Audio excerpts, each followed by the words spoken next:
Welcome back to Locky Top Boys. SEC champs, Tennessee. All things are good in the state of Knoxville, state of Tennessee. So we're going to be looking at a bunch of different topics today. We're going to be previewing Kentucky first.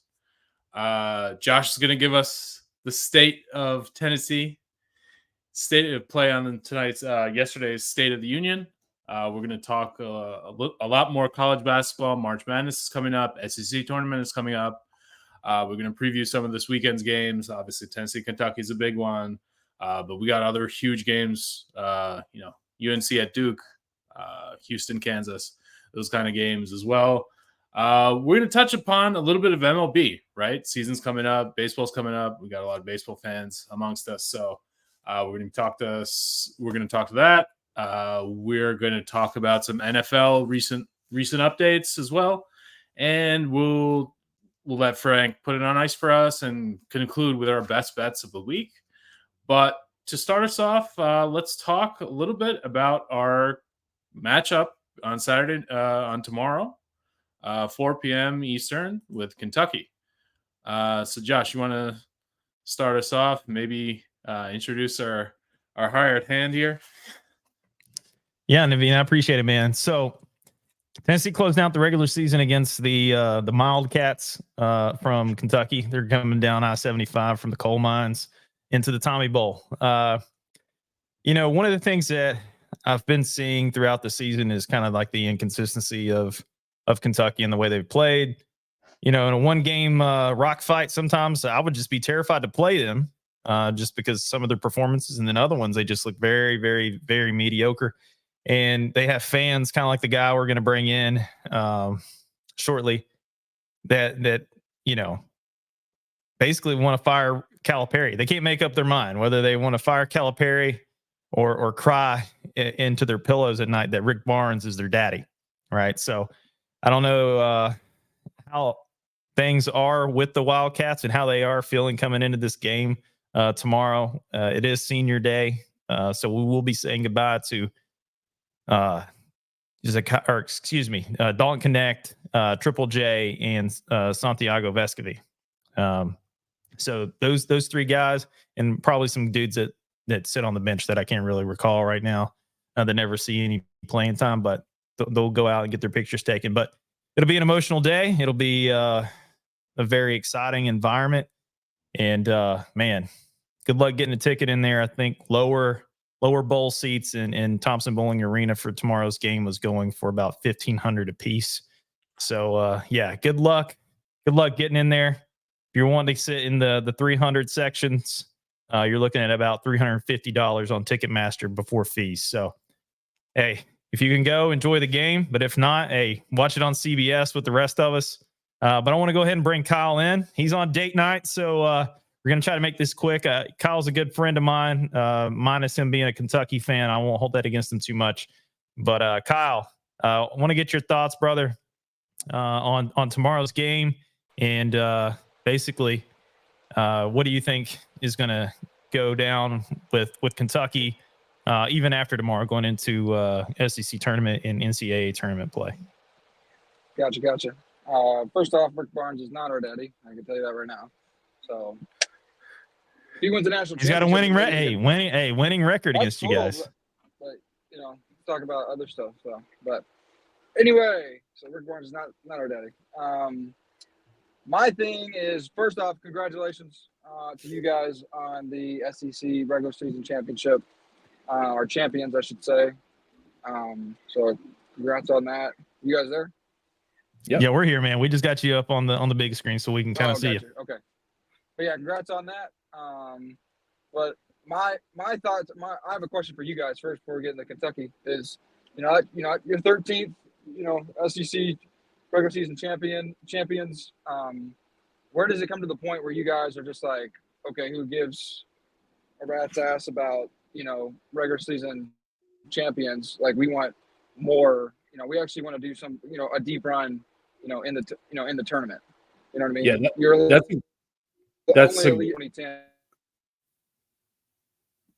that's a great question. I would say that the time is now. Honestly, this is our best shot in the past, like maybe 5 to 10 years. We finally got like a marquee player. So that's definitely a fair point. And yeah, like we got to start thinking about Devine. Yeah, no, I'm with you, brother. But before we just kick this off to the next question, I'm glad that you brought that up, Kyle, because I've had a lot of Kentucky fans dusting off their fucking trophy case in my mentions on Twitter throughout the week after we won the SEC championship, right?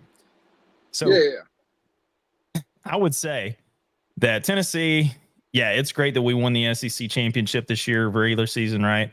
Job's not done. And Dalton Connect, Coach Barnes has said that. They've made the Kobe quote, job's not done. We know that. But to win this league, right? I know Kentucky's got like 40 SEC regular season championships, right? I totally understand that.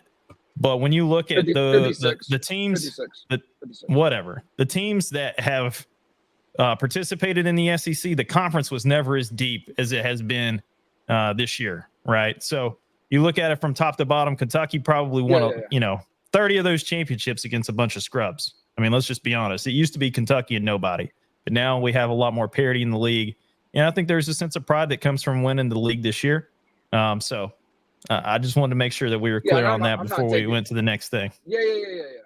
I'm not taking anything away from you guys. I'm saying SEC is by far probably 1A, 1B, always, especially in men's basketball, up there in one of the toughest conferences to play in. But sincerely, I mean, congrats on winning that champion, the regular season champions, for real. Because I know how hard it is being in the SEC, and it's only going to get tougher next year when Texas and Oklahoma come in. So it's not the Big 12; it's the SEC. So they're going to have. I think they're going to have a little rude awakening. But well, again, the Big 12 objectively, I would say a Big 12 objectively is probably tougher than the SEC this year. But I'll digress. Yeah, that's what I'm saying. 1A, 1B, Big 12. Yep. SEC. They're always back and forth. They're always those two conferences are going to have the most teams in the tournament, probably every year in, year out. But I'm going to be pulling for you guys in the tournament, in the NCAA tournament until our paths cross. You know what I mean? So I hope that you guys can make a deep run. Do you feel like this team is better? Do y'all feel like this team is better than the Admiral Schofield team? Absolutely, without a doubt.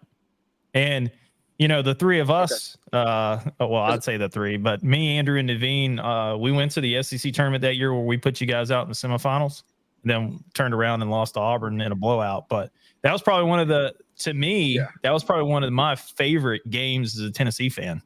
Was being down. What was it? Well, we were down 10, Andrew, with like 2 minutes to go, and we were able to come back and win that game. It was cool to do it in Nashville. But I think that team has been eclipsed. Obviously, they had a little bit better record, and we were ranked number 1 for the majority of that season. But when you look back at that team, that team only had 3 top 25 wins all year. 3. Tennessee has blown that out of the water just in the last 10 days, right? So I think we lost Kyle, but on date night. But to follow up on that, hey man, this team is definitely better than the 18-19 Admiral Schofield and Grant Williams team. And I think Dalton Connect is definitely a big reason for that. What are your thoughts on that, Andrew? Would you agree this team's better than the 18-19 team? Definitely so. And I think winning the regular season, in my opinion, in basketball, it's different than football. Like football, obviously, there's a SEC championship game in Atlanta, and you only win your division until you get there. I feel like in basketball, it's a long season. You play a lot more games. There should be something to be said about being consistent. And Kentucky, of course, they run the table in the SEC. They historically have, but that shouldn't stop us from celebrating. Let me pose a question back to you. When you win like 8 games in football season, you guys celebrate that shit? 10-win season, bowl game, like and we could say like, oh, how many times has Kentucky won a division, been to the Atlanta, Into the or Citrus won an Bowl. SEC Yeah, championship, we won the Citrus or Bowl. Yeah. Music City Bowl, whatever. But hey, look, at the end of the day, adding one, that just means the gap between you and your rival has shrank by that much. So yeah, all the more reasons to celebrate. And also, like, who knows when the next time we're gonna win this thing is. All right. That's good. And I'll give you a chance to respond to that, Kyle. But after you do, let's go ahead and let's look at tomorrow's game. I want to get your thoughts on how you think tomorrow's going to play out. Like you said, but I think both Kentucky and Tennessee are, we're just like, we want more in football. I think Tennessee's the same way. Obviously, y'all are a little bit more their football, and always have been. But it's been a while for you guys, as long as for us, it's been a while too for us. So, but for tomorrow's game, I think I don't think it's gonna be the same outcome as we had at Rep. I think it's gonna be a closer game. Even though you guys have the number 1 seed locked up, which in the back of your minds, do you all feel? You feel like you're not overlooking the game, but do you feel like maybe the players are like, we're already the number 1 seed, or are these players like, this is a rivalry game, we're going to go in and try to win this thing?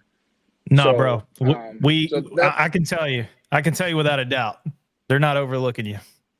If there's one thing that's true about this team, is they fucking hate Kentucky, and they're gonna come out and play. Yeah.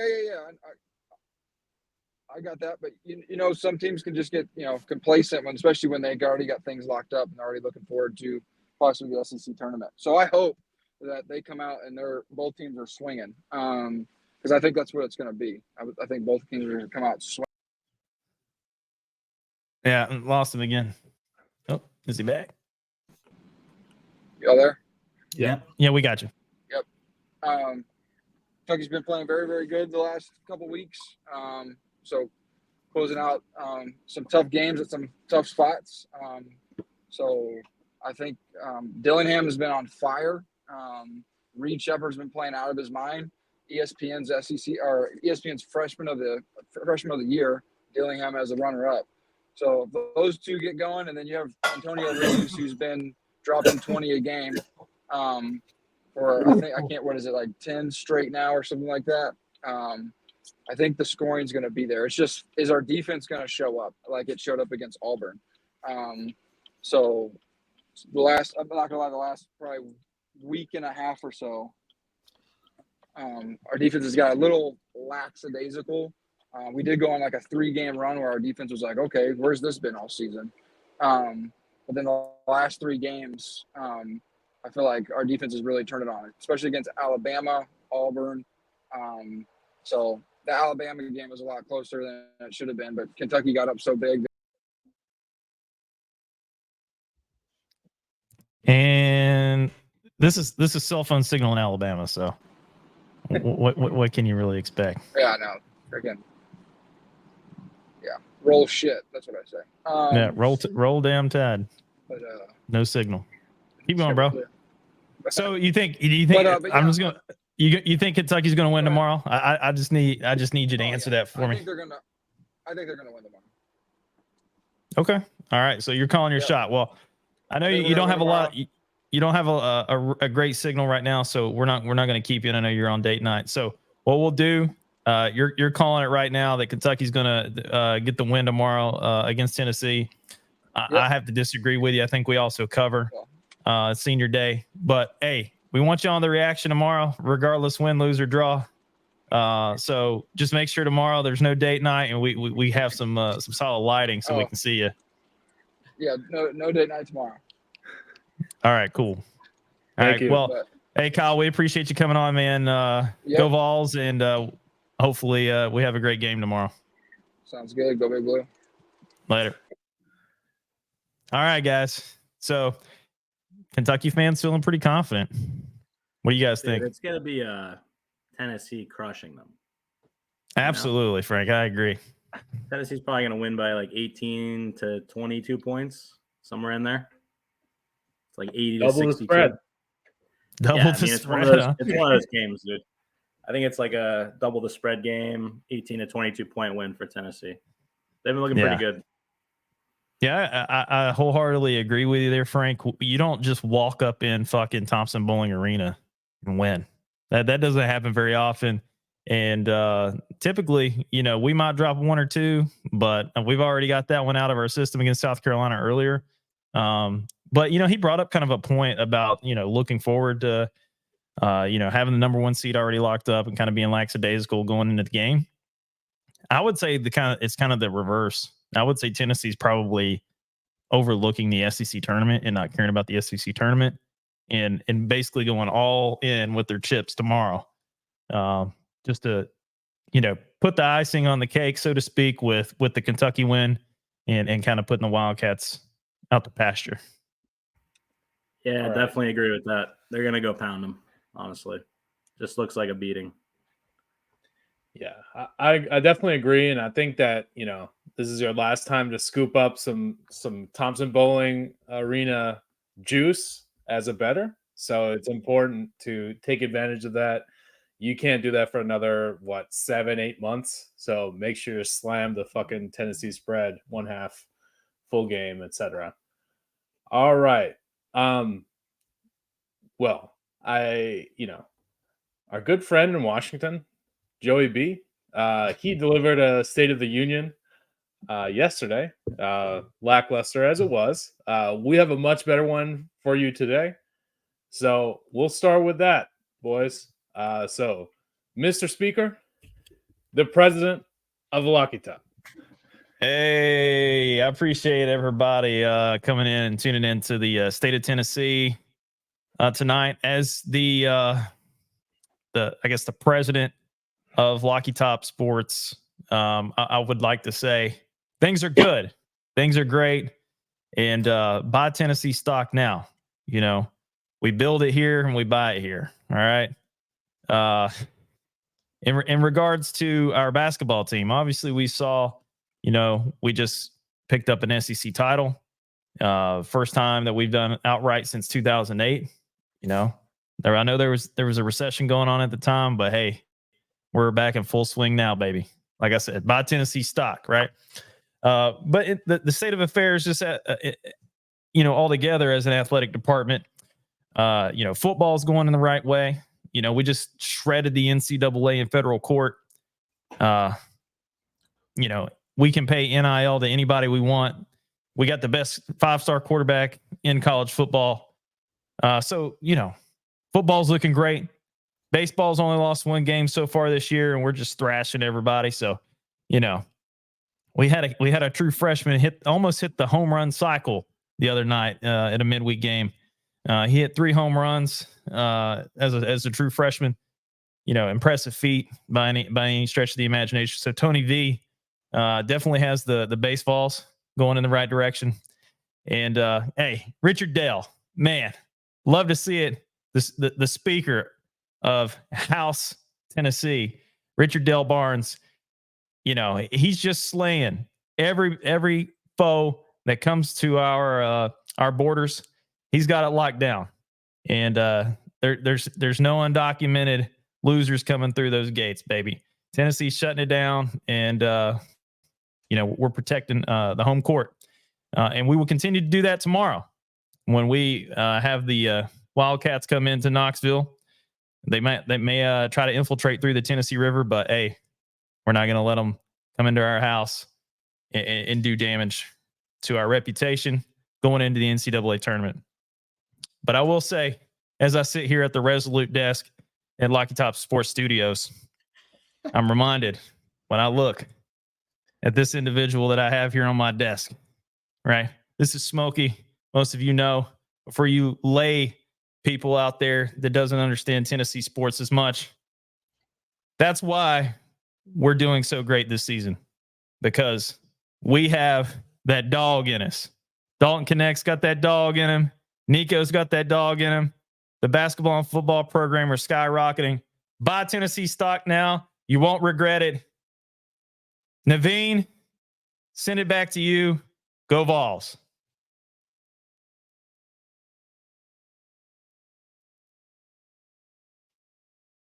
I don't know that, honestly. That was great. We got a good recap of what's happening in basketball, football, all the other sports. That's an amazing way to set off the rest of the pod.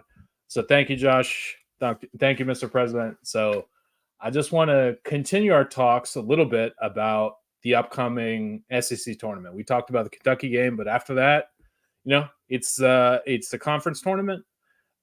We will be starting off, I guess, like we get double bye. Is that right? Yeah. So that is correct. That is correct. Double bye. Okay. So yeah, I guess we'll be playing on like Friday or Saturday of next week after Kentucky Friday game. night. Yeah, Yep. Friday night. So yeah, I think it's just another opportunity to crush. We talk about like, momentum, keeping the foot on the gas. That's something we need to continue doing. And we should take that into SEC tournament, because the SEC tournament, we're going to be facing a lot of those teams, I think, in March Madness too, as we get deeper. So I want to get Andy's thoughts, if you have any, on how we can stay sharp for SEC tournament and how you think we'll do. There's a lot of ways of approaching this. Some say conference tournaments doesn't really matter. Especially the SEC, where we know the last game happens on a Sunday, and SEC refuses to change that. So we basically go in with the committee basically penciling in. They usually have like a 2 what if scenarios, depending on if maybe like one of those bubble teams happen to win the tournament and get the automatic bid. But otherwise, from what we've seen that it doesn't really affect the March seeding. So even when a couple of years ago, when Tennessee beat Kentucky, beat A&M to clinch the title, still couldn't change the seeding. So looking at all of those things, some people might say, hey, like, why even like work your guys? Like, why not just rest them, get ready for March? And that's certainly one way of doing it. It's no different than like thinking about like the week 16, 17, 18, or what nowadays in NFL, where the teams sort of sit their starters and then go into the playoffs. But we've also seen like in those cases, sometimes they get rusty, right? And I'm always of the idea that you should just try your best. If you get them, if you win, great. Even if, from Sunday until the next game, you get a full week's break. It's not like it's going to be next day you have to go play game 1 of March Madness. Give it your all, give it a shot and see where it falls. But that being said, as long as Tennessee takes care of Kentucky tomorrow for the seeding purposes in March Madness, we should be looking at the 4th overall, so the last 1 seed. And SEC tournament's not gonna change that at all. Yeah, cool. I've heard a lot of people being concerned about Tennessee getting a number 1 overall seed, or excuse me, a 1 seed, not the overall seed. We know that's probably going to go to either Houston or UConn. But yeah, being a 1 seed and having to go out to the West bracket.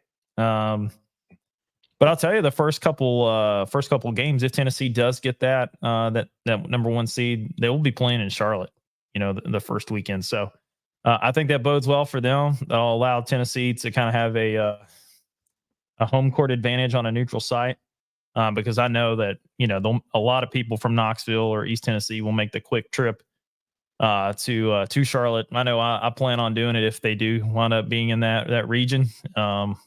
Household 6, my wife had already blessed off on it, so I'm going to try to take JD and Jackson with me to Charlotte and catch the NCAA tournament. But yeah, I think Andy, you hit the nail on the head as far as not trying to get complacent. We always have something to play for as long as we're playing basketball, and I think it really would shape the story of Tennessee's season this year. If you just go in, you just win it all, win the regular season, win the tournament title, and then go to the Final Four and see what happens. I think that really puts a couple feathers in your cap. You run the gambit like that, man. That's an impressive part of not only Tennessee's story, but it might even cap off the legacy for Rick Barnes. He might even pull the Peyton Manning if we do that and just ride off into the sunset on top. What are your thoughts on that? I was going to say, oh, yeah. No, I was going to say, Frank, go ahead. Yeah, like a month and a half ago for Tennessee, I was thinking, and I think I said it, that they were a Sweet 16 team, and then they were done, right? They look like a Final Four team now. They really do. So I think, they get the 1 seed, they're going to be in the Final Four. It's not going to be a hard road for them to get there. Very easily in the Sweet 16. They're going to have a tough game in the Elite Eight, even tougher to get to the Final Four, but looks like they're going to be there this year. I look at the other teams too, like UConn and Houston. Like I've watched Houston play live this year in Texas. Texas should have beat them. So I've kind of discounted Houston the whole year. I don't think they're a 1 or a 2, just because I've seen them fail pretty badly. The shot selection was just horrible, in the game I watched. So I don't like Houston to win it all. I really don't see it. I've seen UConn kind of fail badly a few times also. So it's pretty wide open, I think. So I think Tennessee's got a great shot. All right. I think we can switch to some bracketology talk. I think, Josh, you may have some ideas about where Tennessee is going to fit in this bracket. I know we talk about 1 seed a lot. If you could talk about some of the other seeds as well that you think might, give Tennessee some trouble, or if you think that, this is just an easy ride into Final Four. Yeah, so I mean, you look at the way that some of the brackets have kind of been trending with some of these early predictions, even though we don't have the conference tournaments closed out, and I mean, we still have a few hanging chads as far as regular season games still out there. But right now, your top 4 obviously being Houston, Purdue, UConn, and Tennessee. As if the season were to end today, that's probably what it looks like. But when we look at Tennessee's region, I mean, we got some really good teams in there, man. Obviously our first matchup will probably be between Grambling State and Norfolk, as the 16 seed. They'd be playing the playing game. So whoever wins that would come see us. But man, this is my projections of who I think is going to be in the West region. Your 2 seed will obviously be Arizona. Your 3 seed will be Kansas. 2 of those teams right there are great opponents and kind of could potentially be matchup nightmares. We already played Kansas this year and we lost. We played Arizona last year, but we didn't have Dalton Connect. So I think there's a little different dynamic. But Arizona and Tennessee has been trading home and home and kind of neutral site games over the last 5 seasons. And Tennessee has a winning record against Arizona in those. But, sometimes we don't have Adu scoring 10 points. It could get ugly for us. But I would also say you continue to look at the West projections. You got an Illinois team. I think they're top 15 team right now in the country. Tennessee already polished them off earlier this season, but it was a hard-fought game at Thompson-Boling Arena.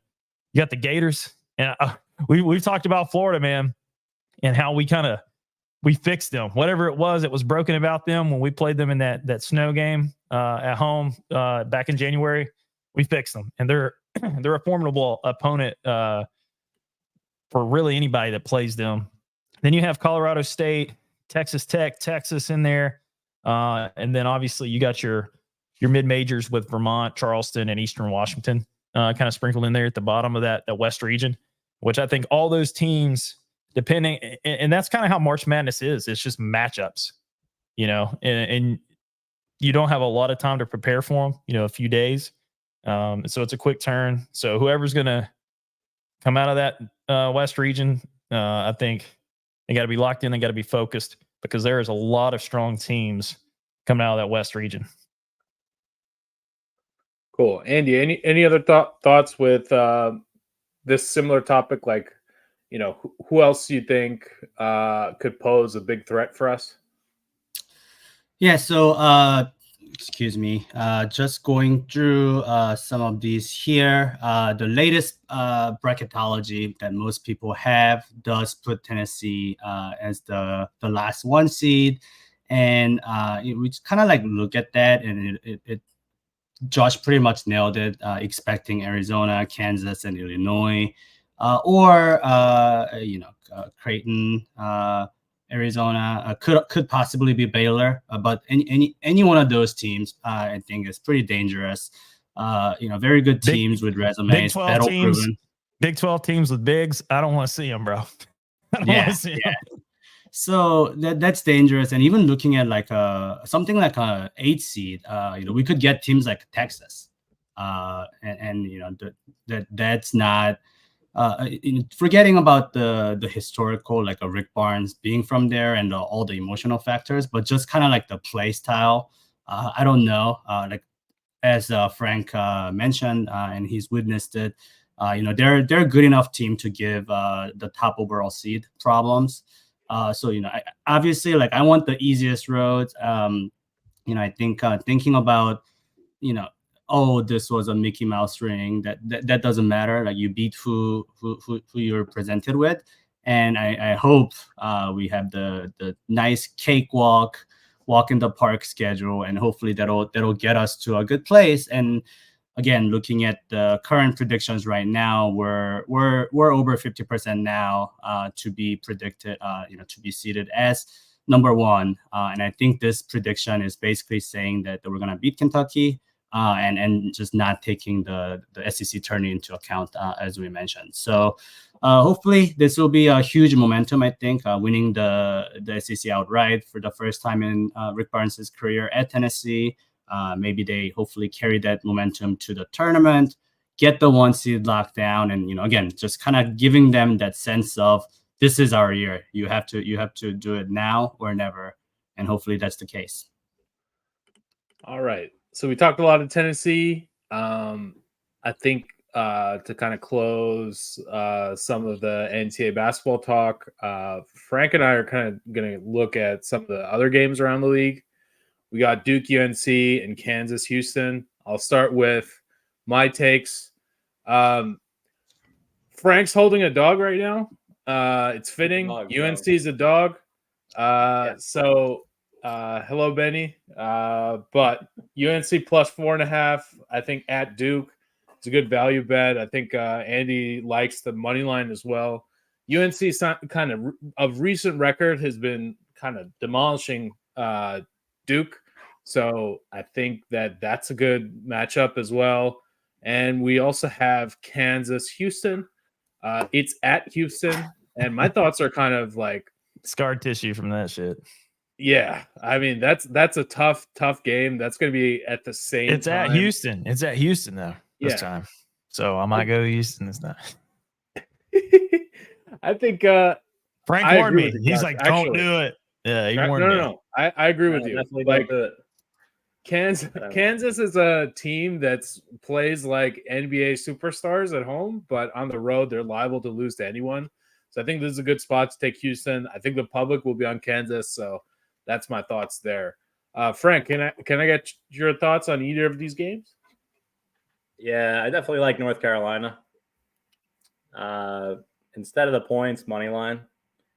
I've watched a lot of North Carolina basketball this year. I've watched some Duke basketball. North Carolina, to me, is just a better team, and they're going to win, to kind of keep it simple. Kansas Houston, I remember, mentioning this to Josh last time they played because I had just watched Texas almost beat Houston. I'm sticking with the same thought there. I really don't see Houston beating Kansas. I think Kansas is a better team. I don't really care that they're on the road. Doesn't make a difference to me. I think Kansas is going to win the game. And that game, to me, I think it's probably also not going to have a ton of points in it. A lot of defense, a lot of bad shots, 5-point game, something like that. I don't think it's going to be a 10 or 15-point win for Kansas. I think a 5-point win for Kansas. All right, so that's what I'm thinking on those. Frank has 2 dogs in real life, and he just took 2 dogs again. Funny enough, life imitates art. Everything is coming full circle. To close out college basketball, we just want to give you some of our ideas for how we're going to interact with you for March Madness. Right now, we're in the thick of college basketball season. It's March. Beware the Ides of March. We want to be holding you, Homer, you guys and kind of like yeah, kind of like give you as much as we can for March. We're getting a big push for you guys. So we're gonna have a bracketology show. We're probably gonna have like a SEC tournament show, and most likely we're gonna have a bracket ourselves amongst us and with our fans. So we want to make sure that we'll communicate that to you guys on our socials, and also preview it for you guys right now. We want to make sure that we get soak in all of March. Josh, you have anything to add about what we're gonna do? Yeah, so we'll be posting on our socials. We're gonna go live following the SEC tournament, going into our kind of our own bracketology selection Sunday. I think next week we'll have our preliminary bracket made for you guys, and kind of compare that to what it kind of shakes out to be actually on selection Sunday. I think that'll be pretty interesting. Maybe even do some fun betting on that. Who knows? But I'd like to say with the brackets, we're gonna send out our Lucky Top Sports brackets after they do get published. We'll let you guys pick. We're all gonna do one for fun, but for the listeners, for the viewers, we're gonna spice it up, and we're gonna do a giveaway with some Lucky Top Sports swag. And maybe a special something else that me and the rest of the guys here can kind of cook up. So whatever we figure out, it won't be lame, because we're cool guys. So we wouldn't give you anything lame for a prize. It might not be what you expect, but it'll definitely be cool. So yeah, I think that'll be a lot of fun. That'll get some engagement going on, and obviously we'll just be reacting to the madness that is March. And hopefully we'll be drinking from, the keg of glory. To quote one of my favorite radio guys back in Knoxville, Russell Smith, we'll be drinking from the keg of glory, and not drinking from the keg of despair. Nobody likes that bitter taste of losing. So long run in the tournament would be great for Tennessee. But overall, this is probably one of my favorite times in the sports calendar. And man, I'm excited. I know Andrew's excited. Naveen's excited. Frank, I know you're a sports guy, so you're going to be excited too, even though I know ice hockey's your niche. But yeah, man, it's good for gambling, which brings me to an even cooler point. North Carolina is about to start legalizing sports gambling here in like a week. So man, I'm ready to get in on that action, and who knows, maybe we can get some FanDuels or something going on for some promo codes. We'll see how that shakes out. Yeah, just want to remind the audience to follow us on X, Instagram, YouTube, TikTok, Lucky Top Sports.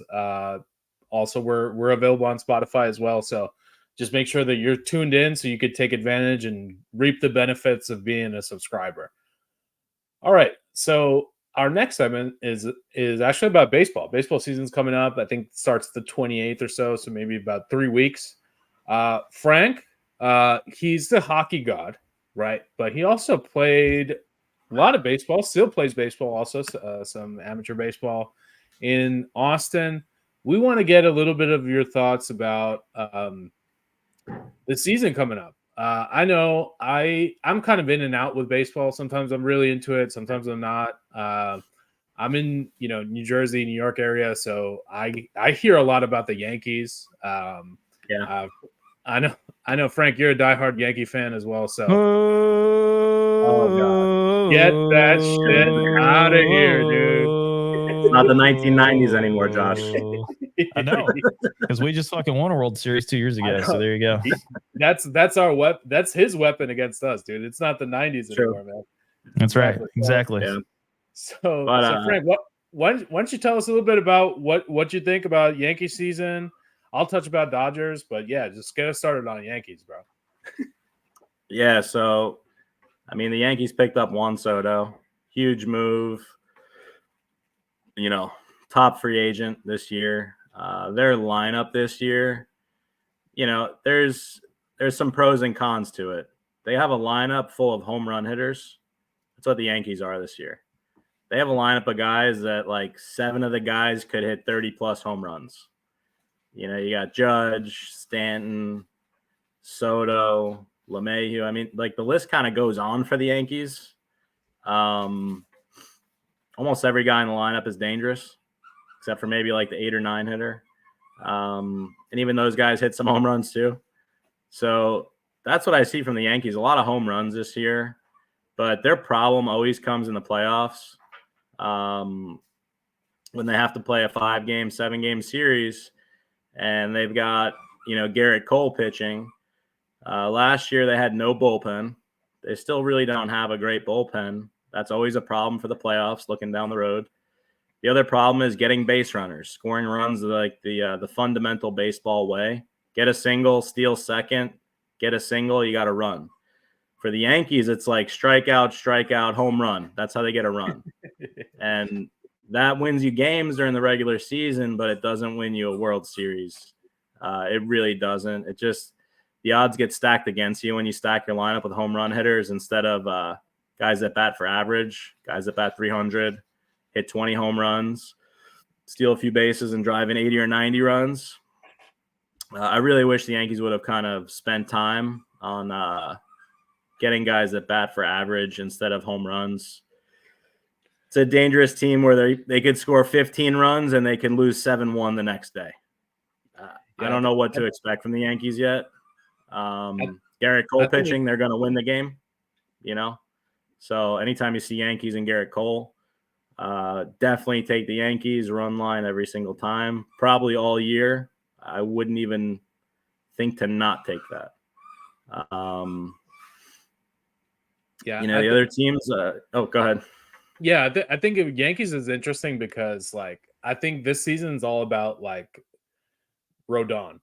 If Rodon is a good pitcher, like we thought he was, $100 million contract, etc.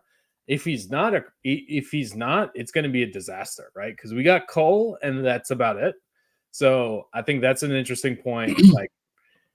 Really no depth there. But what's good about this year is really the depth is good, and we got on offense, and we finally got some lefties with power, right? We got the guy from the Red Sox, forgot his name.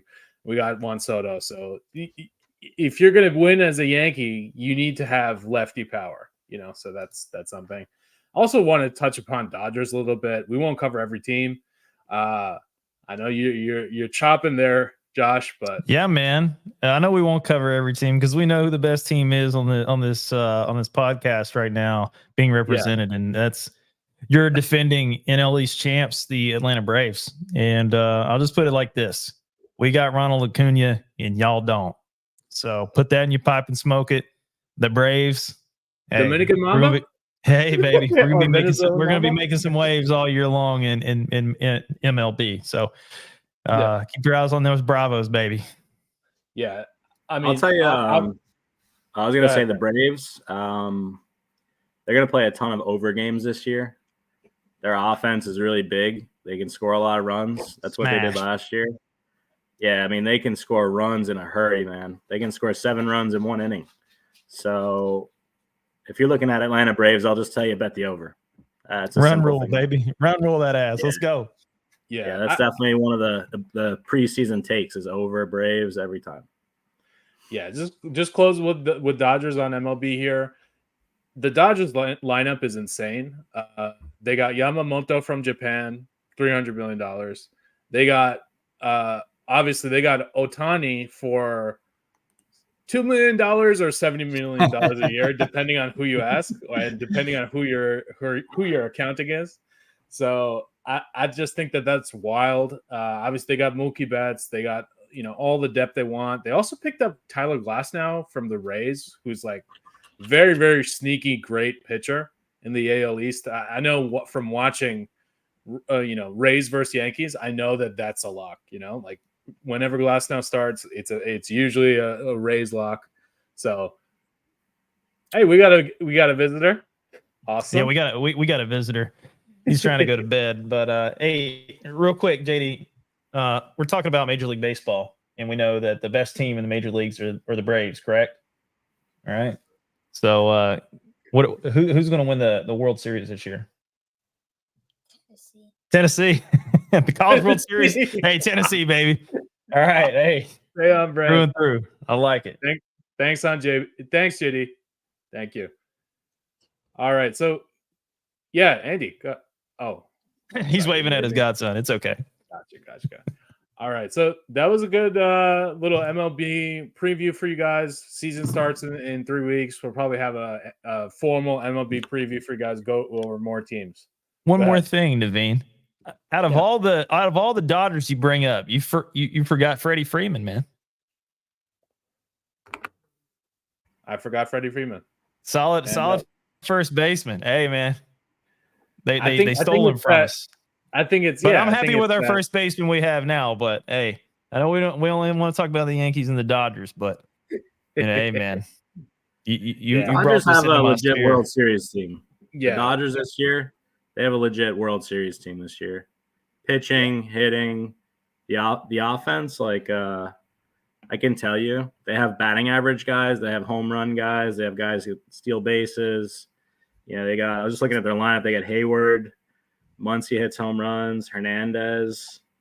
I mean, Ohtani, Mookie Betts, Freeman. Freeman got $162 million for 6 years. They got some guys that bat for average.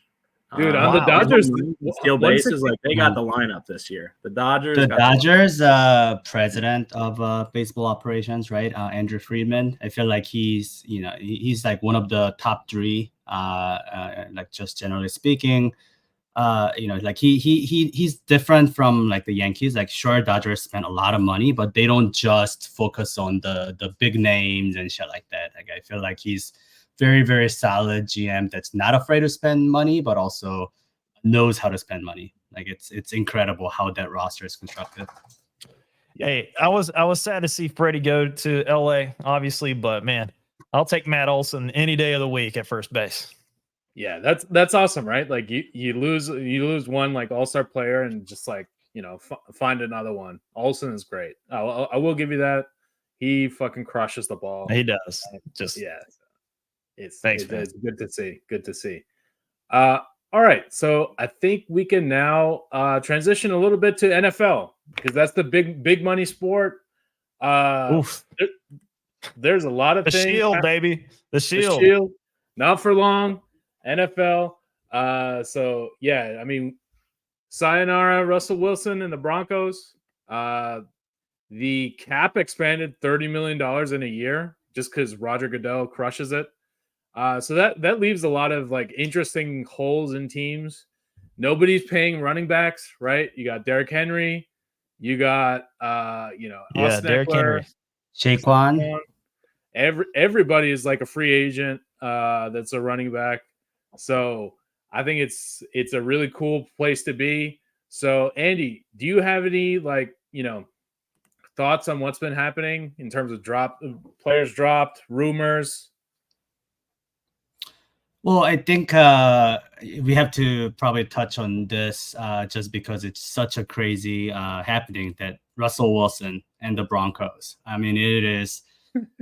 We've actually talked about this with our friend Ron, who showed up for the boxing pod, and we collectively agreed that this has to be like top 5 worst trade of all time.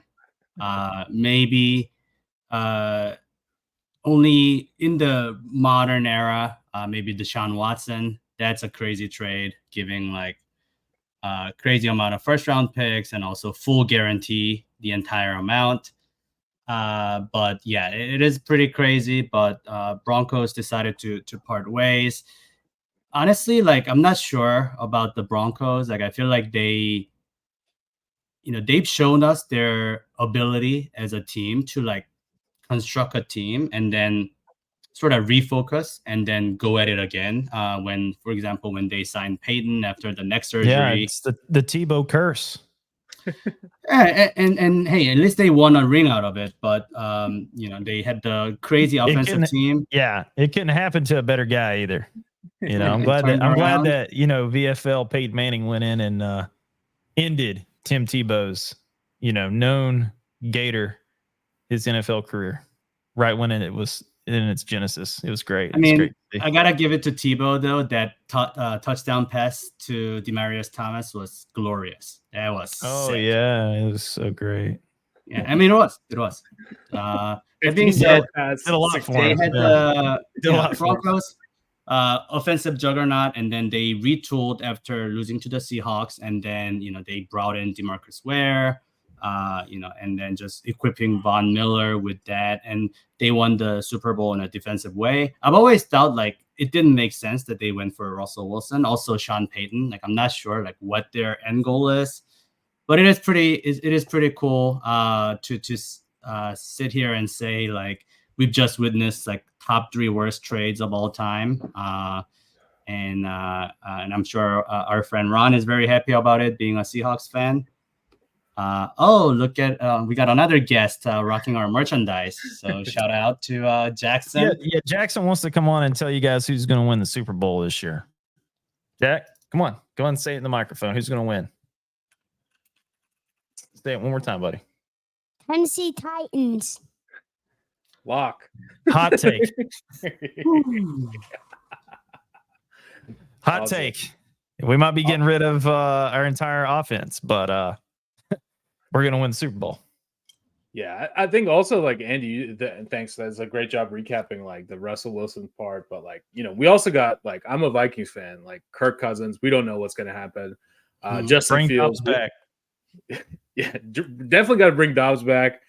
I think, this season showed that you need a backup QB 100%, right? Like that's almost more important than your starting QB because they always get hurt. So that's another thing. You guys released Madison, so that's yeah, we need a running back.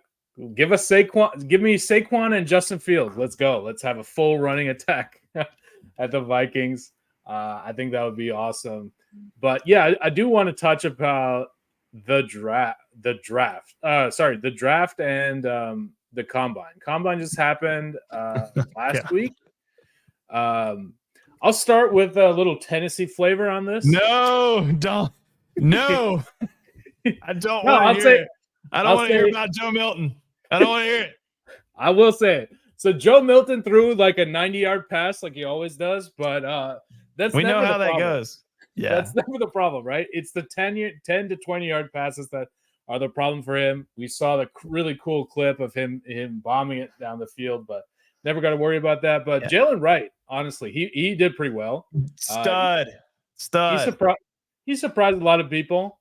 I do want to take you through a little bit of like who I thought were like the biggest winners and biggest losers from the draft. For the biggest loser, I think it's either Drake May or Caleb Williams. They came off as elitist pricks. Didn't throw the ball. Caleb Williams, soft.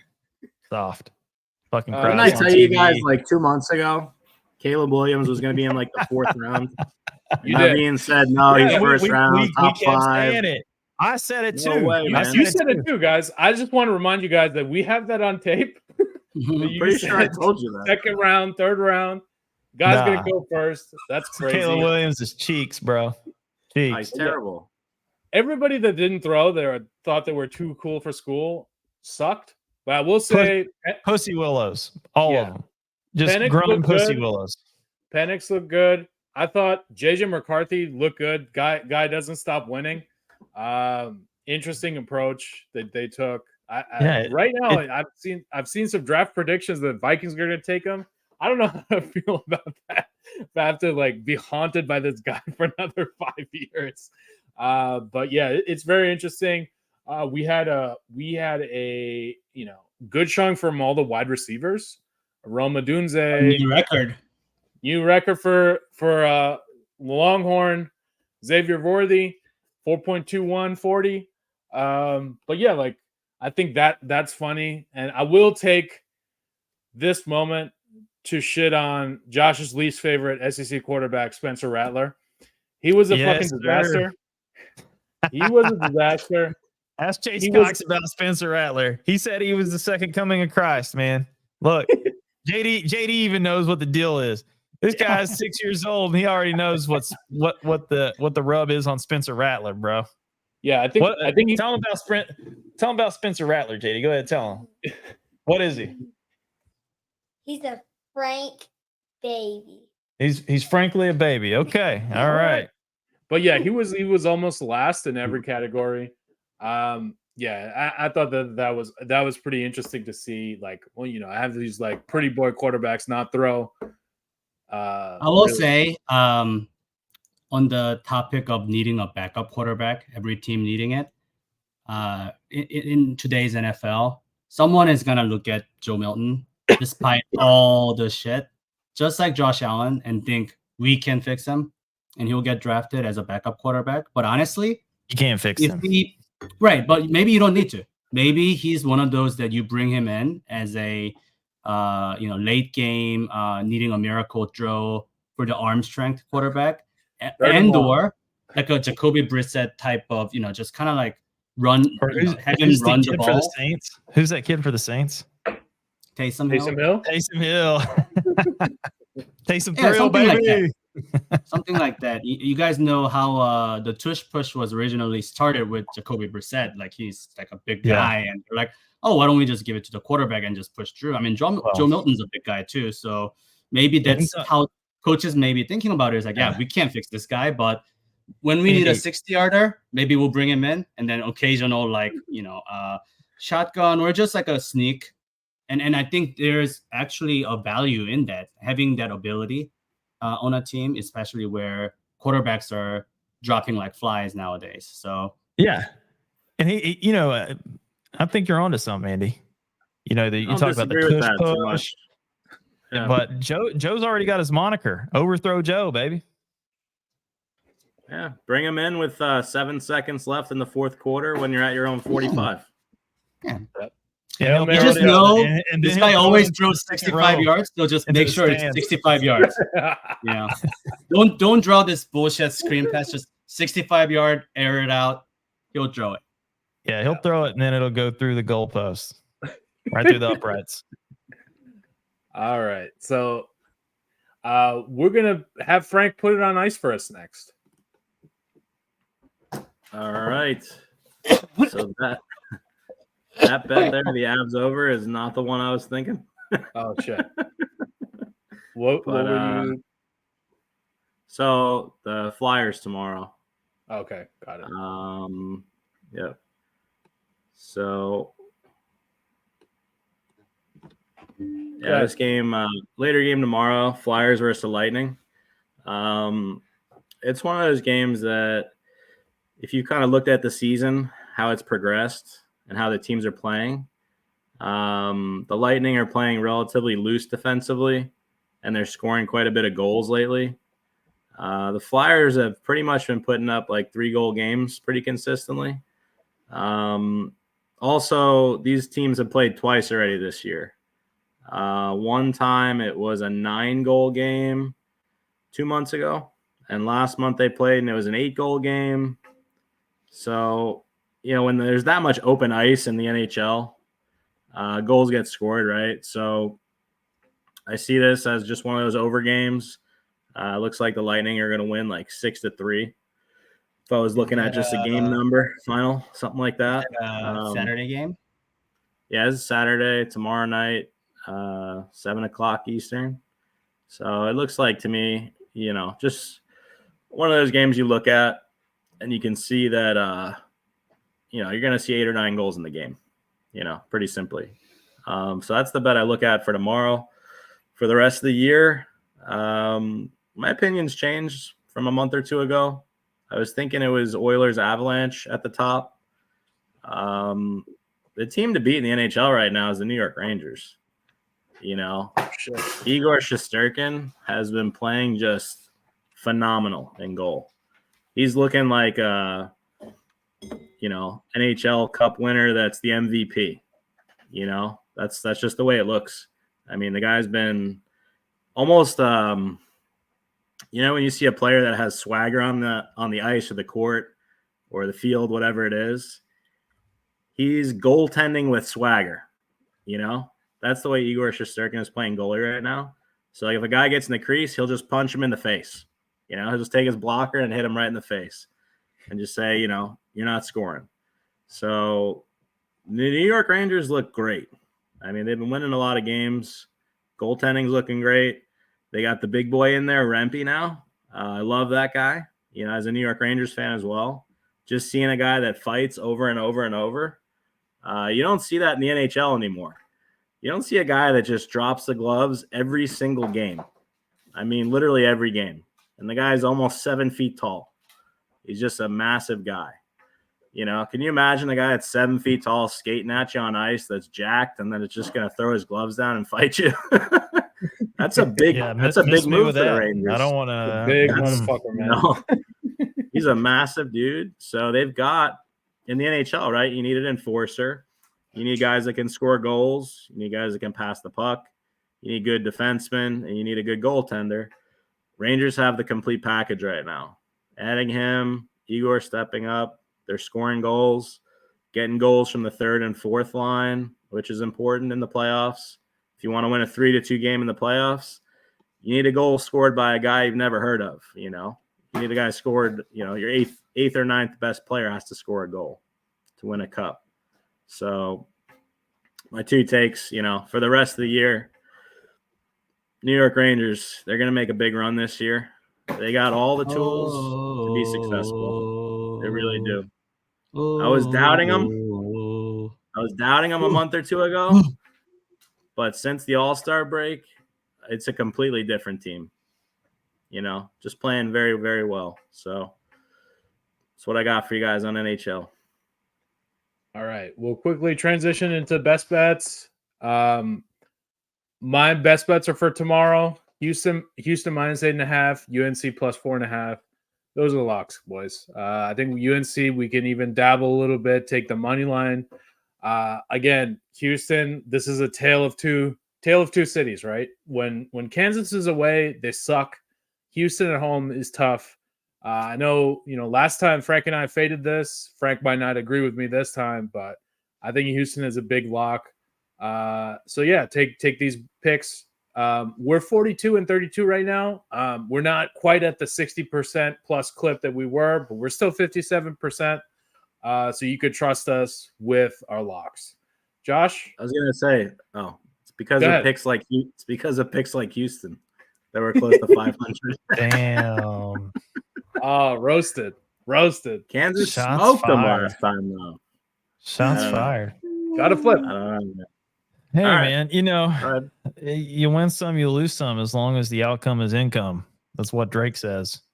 Right. But yeah, 42 and 32. You can't be mad at that. I'll take that. But yeah, fair enough.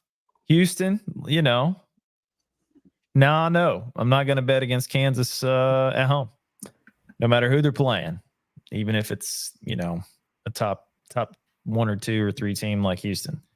But yeah, my lock of the week, I think it's pretty easy, and that's Tennessee to cover and win. You can do cover, money line, you can do whatever you want, because I'm telling you, Tennessee's going to go tomorrow and skin the Wildcats, send them back to the coal mines, baby, back to the coal mines up I-75. And yeah, man, it's going to be a great day to celebrate a fantastic season. We're going to be cutting down the nets, celebrating with our fans there in the Tommy Bowl. So it'll be great. And then it'll get us the momentum we need heading into March. So yeah, take 9.5 Tennessee, covering all day. All right, to wrap up, I want to leave you with 3 points. Great to be a Tennessee ball. SEC champs. Yes, it is.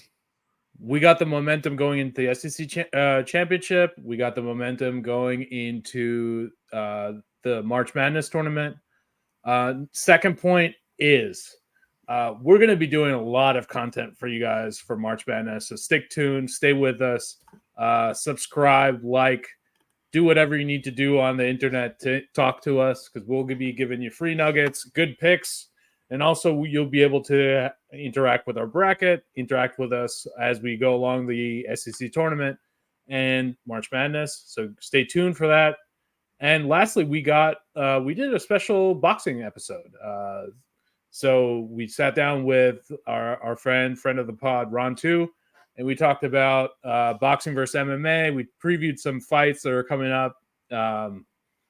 Fury Ngannou Joshua, Mike Tyson versus Jake Paul, Devin Haney versus Ryan Garcia, and we debated MMA versus boxing, and we also gave you some up and coming boxers to take note of.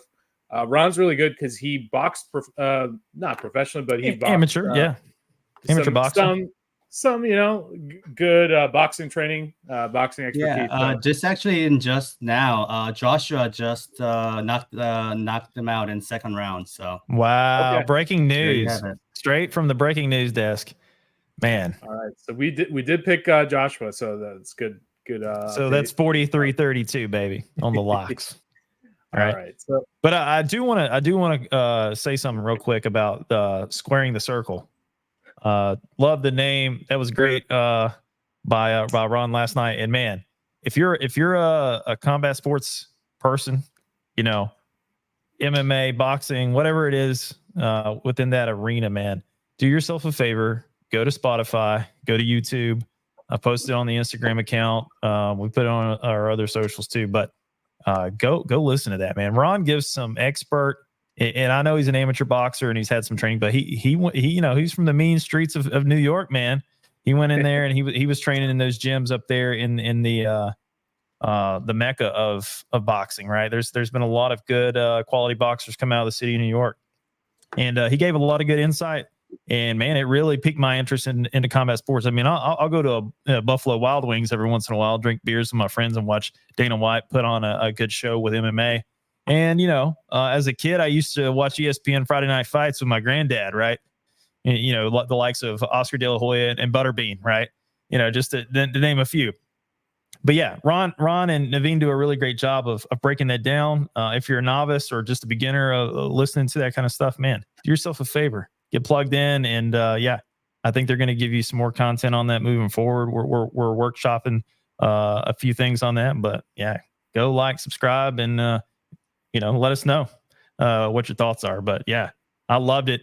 Great product, Naveen. So hats off to you, man. I appreciate you guys doing that. It's real special. Cool. Thanks, Josh. For Frank, Andrew, Mr. President, and myself, this has been Locky Talk Sports. Locky Top out, boys. Go Balls. GBO.